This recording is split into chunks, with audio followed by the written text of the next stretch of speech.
बुद्ध के हजारों शिष्य थे। जब उनका कोई शिष्य बुद्धत्व को प्राप्त हो जाता वो उसे किसी एक दिशा में भेज कर वहां के लोगों को जागरूक करने और ज्ञान देने के लिए जाने की आज्ञा देते थे। बुद्ध का एक शिष्य बुद्ध के संदिग्ध में 6 वर्षों से था। वो एक दिन महात्मा बुद्ध के पास आया और बुद्ध से कहा, हे बुद्ध, मुझे आपके पास है 6 साल हो गए।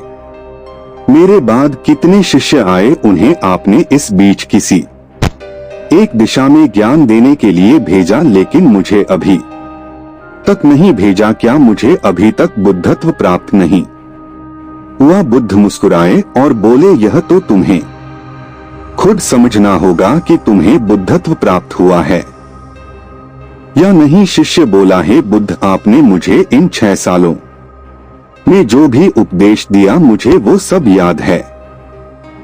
आपकी बताई एक एक बात मुझे याद है। आप मुझसे भी पूछ सकते हैं, मैं आपको हर उत्तर देने के लिए सक्षम हूँ। आप मुझे एक मौका तो दे ताकि मैं किसी भी दिशा में जाकर लोगों को आपके ज्ञान के बारे में भी बता सकूं। बुद्ध ने कहा, ज्ञान की बातों को याद रखने से कुछ नहीं होता जब तक आप उसे अपने आचरण में ना लाओ। जब तक आप किसी भी चीज को अपने आचरण में नहीं लाओगे तब तक आप दूसरों को नहीं कह सकते कि वो उसे अपने आचरण में लेकर आए। शिष्य ने कहा, जो भी हो कृपया आप मुझे एक मौका दे। आप मुझ पर भरोसा रखें, मैं सभी को अपने ज्ञान से प्रभावित कर सकता हूँ। मैं लोगों को ऐसी बातें बता सकता हूँ जिससे उनके जीवन में शांति आएगी और वो शांतिपूर्ण अपना जीवन जी सकेंगे। बुद्ध ने कहा, अभी तुम तैयार नहीं हो। जब तुम तैयार हो जाओगे मैं तुम्हें खुद सही मार्ग पर जाने के लिए कहूंगा। शिष्य ने कहा, क्यों? बुद्ध, आपने मुझे इन 6 वर्षों में इतना भी ज्ञान नहीं दिया जिससे मैं लोगों को प्रभावित कर सकूं। बुद्ध ने कहा, ठीक है, तुम पूर्व दिशा की तरफ जाओ, वहां तुम्हें एक गांव मिलेगा, उससे तुम भिक्षा मांग कर लाओ और वहां के लोगों को अपने ज्ञान से मदद करना। कल सुबह तुम वहां अकेले जाना और शाम को आकर मुझे बताना तुमने कैसे वहां के लोगों की मदद की। वह शिष्य ये सब सुनकर बेहद खुश हो गया और बुद्ध का आशीर्वाद लेकर चला गया और वह रात भर ज्ञान समेटता रहा और मन ही मन सोच रहा था कि मैं कल ऐसे ज्ञान की छाप छोड़ूंगा कि वहां के लोगों के साथ बुद्ध भी मुझसे प्रभावित हो जाएंगे। सुबह उठकर वो महात्मा बुद्ध को प्रणाम करने गया। उन्हें प्रणाम कर वह पूर्व की तरफ निकल गया। शाम को जब वह वापस आया तो बुद्ध ने देखा कि उस शिष्य के माथे पर चोट लगी है और खून बह रहा है। बुद्ध ने उसे पट्टी की और पूछा, तुम्हें यह चोट कैसे लगी? शिष्य ने कहा कि बुद्धि, वहां के लोग बेहद दुष्ट हैं, उन्हें जरा भी बुद्धि नहीं है। मैं उस गांव में भिक्षा लेने गया पर किसी ने मुझे भिक्षा नहीं दी, सब मुझे गालियां दे रहे थे। एक व्यक्ति ने तो मुझे भी भिक्षा तो दी लेकिन नीचे फेंक कर और कहा, इसे उठा लो। मैंने उन्हें काफी समझाया लेकिन वह मेरी बात सुनने को तैयार ही नहीं थे। उल्टा उन्होंने मेरे साथ हाथापाई की जिससे मुझे चोट लग गई। हे बुद्ध, आप मुझे दूसरी जगह भेजें जहां के लोगों में बुद्धि हो, इस तरह ना हो। बुद्ध उसकी बात सुनकर मुस्कुराए और बोले कि अगर तुम्हें दूसरे गांव में भी ऐसे ही लोग मिले तब तुम क्या करोगे? शिष्य ने कहा, हे बुद्ध, ऐसे लोगों को कोई ज्ञान नहीं दे सकता। वह लोग अज्ञानी हैं, उन्हें कौन समझाए? बुद्ध ने कहा, वह लोग अज्ञानी नहीं बल्कि ज्ञानी हैं। उनके पास बहुत बुद्धि है परंतु उनके पास खुद का ज्ञान है।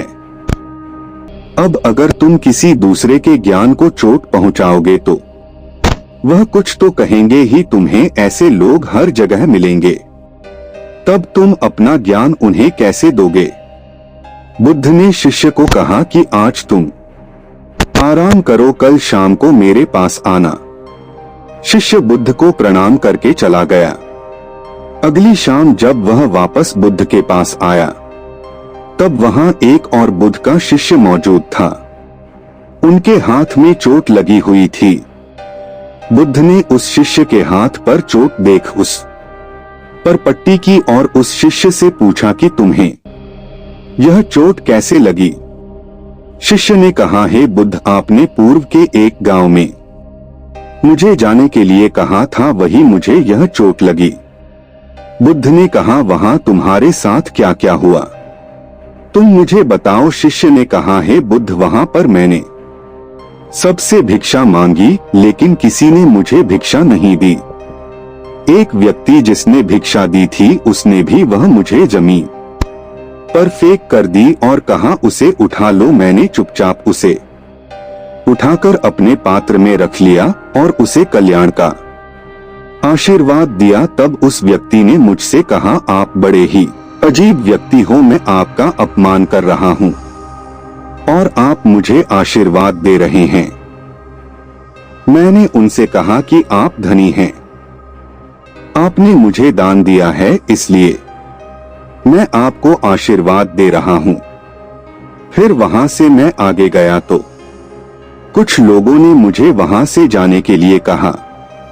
उन्होंने मुझे कुछ अपशब्द कहे और मुझ पर कुछ पत्थर फेंके, जिससे मुझे चोट लग गई। जब मैं वापस आ रहा था तब मैंने एक मां को रोते हुए देखा। वह अपने बीमार बच्चे को लेकर चिंतित थी। मैं तुरंत जंगल से जाकर उसके लिए जड़ी बूटी ले आया, लेकिन वहां के लोग मुझे जड़ी बूटी देने नहीं दे रहे थे। फिर मैंने उनसे विनती की कि वह मुझे उस बच्चे का इलाज करने दें। उसके बाद वो जैसा कहेंगे मैं ठीक वैसा ही करूंगा। फिर जिस व्यक्ति ने मुझे भिक्षा दी थी उसने गांव वालों को समझाया। तब उन्होंने मुझे उस बच्चे को जड़ी बूटी लगाने दी। उसके बाद वह बच्चा ठीक हो गया। फिर गांव वालों ने मुझसे अपने किए गए अभद्र व्यवहार के लिए क्षमा मांगी और मुझे धन्यवाद कहा। फिर मैं वहां से वापस आ गया।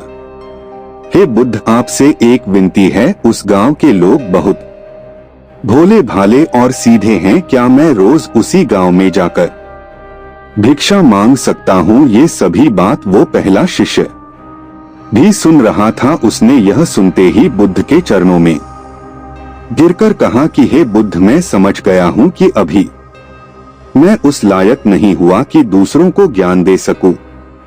बुद्ध ने कहा, हमें बाहर वैसे ही लोग दिखाई देते हैं जैसे हम भीतर से होते हैं। जब तक हम स्वयं को नहीं बदलते तब तक हम किसी को भी नहीं बदल सकते। खुद में परिवर्तन करना बेहद जरूरी है। कोई भी बात बताने से पहले उसे आचरण में लाना बेहद जरूरी है, क्योंकि आचरण में लाई हुई चीज को बताना समझाना बहुत आसान होता है और उसे लोग बेहद आसानी से अच्छे से समझ पाते हैं।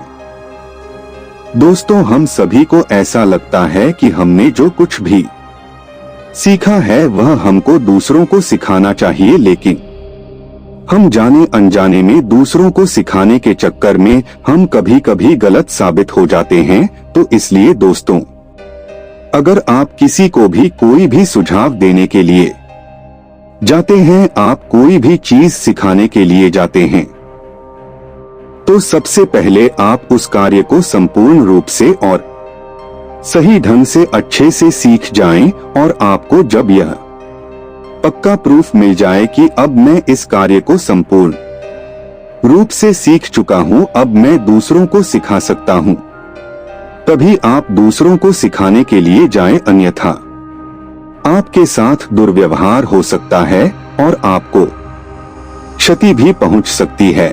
अगर आपको मेरी वीडियो पसंद आई है तो वीडियो को लाइक करें और हमारे चैनल को सब्सक्राइब करना ना भूले। धन्यवाद।